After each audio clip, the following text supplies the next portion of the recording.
Alright, here's the 3GM30F Yanmar. We're going to go ahead and change the front gasket. You can see how much oil drips out. And then that's the, what we would call like the timing chain gasket. But you can see this is a very common problem. Let's see if I can zoom in on it.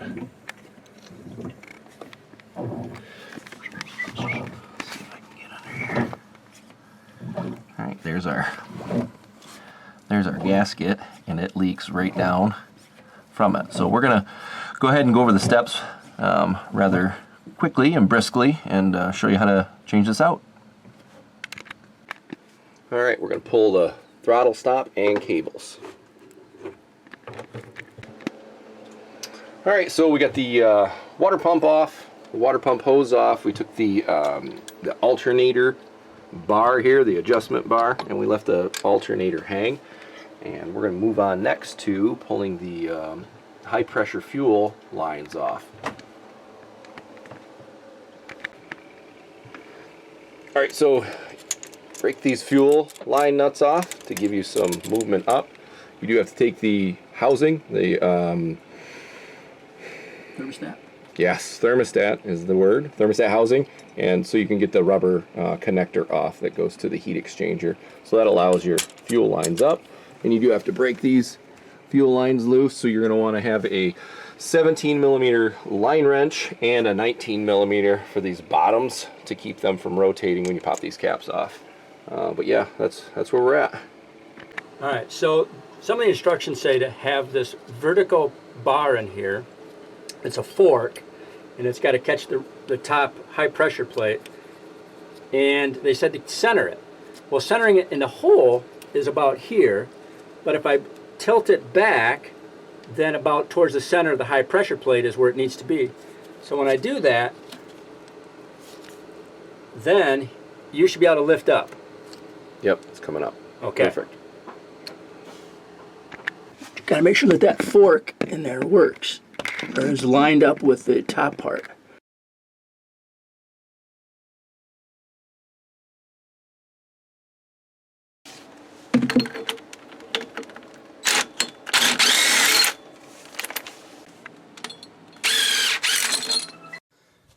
So yeah, we just put on a new gasket back here, and I had to put sealer ultra gray around the housing and around this housing, and then it sandwiched the new gasket that is in there. And so that's all put in. And some of the casement bolts actually go through the water impeller, which I'm not too happy with, because you have to loosen these to then tighten or replace your water impeller. You know, because it's back here is where the water impeller, rubber water impeller is. Regardless, there's 12 bolts that hold this in, and we got them all in. This will be the alternator hole, and we'll put that frame on. I have the vice grips holding up the alternator at the moment, and we've got yet to put on the water thermostat, and then we'll have to get, actually we have to do the fuel injector pump, high pressure fuel injector pump next. It's got brass shims that go on here that are designed for that specific model and efficiency for this motor. And we put the fuel in there, fuel injector pump, and we got to move these just slightly and then get all that secured, get this secured. And then there's a tube that goes on here, a water hose, and that goes to the thermostat area. And then we'll have to hook up some arms for the throttle stop and throttle. So that'll be yet to come. And then a few more water hoses would be last. Then we have to make sure we get enough water in the system, because we did drain some water out and radiator fluid. And then we'll have to bleed the lines, the fuel lines. So there's a bleeder back by the secondary fuel filter, and then up right about here where it connects to the high pressure fuel. Now that we've exposed this, I've never bled the lines from up here, but that'll have to be somehow learned and done in the next step or two. Right now we're letting it sit for an hour before we tighten it to 19 foot-pounds of pressure on all of these 12 bolts. Okay, so I'm testing to reinstall this casing, and I did it poorly before. I put it on without the high-pressure fuel pump, so I had to take it off, re-clean all the gaskets again, and the joints where they bead together. And then, by doing this solo, I had to raise these high pressure lines up out of the way, so you can see that, and this one and that one. And then this has to be raised up when you put it on, because there's a cams that rotate, and you need it higher than all of them.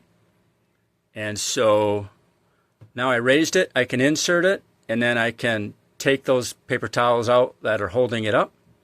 Notice there's a brass shim in here. You got to be very careful of that brass shim. That was designed for exactly this motor.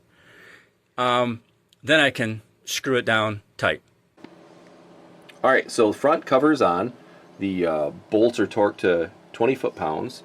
The fuel pump, you'll notice we did not take all the stuff off. We were able to get the fuel pump on, got the nuts on with an elbow in the back, 3/8 drive, 12 millimeter. We before the cover went on, there are 2 oil ports or pipes that come through here, and they need gaskets. You'll see here the original gaskets on the left, and there were 2 big that came in the kit, so we used the smaller one. We went to our marine dealer and got the next size small rubber gasket. So this is the original gasket number that's supposed to go on there, 243 11-000120. Those were too big, so we had to size ours down. All right, so we primed the fuel system with the this little guy here. We bled the fuel system here, and then again over here.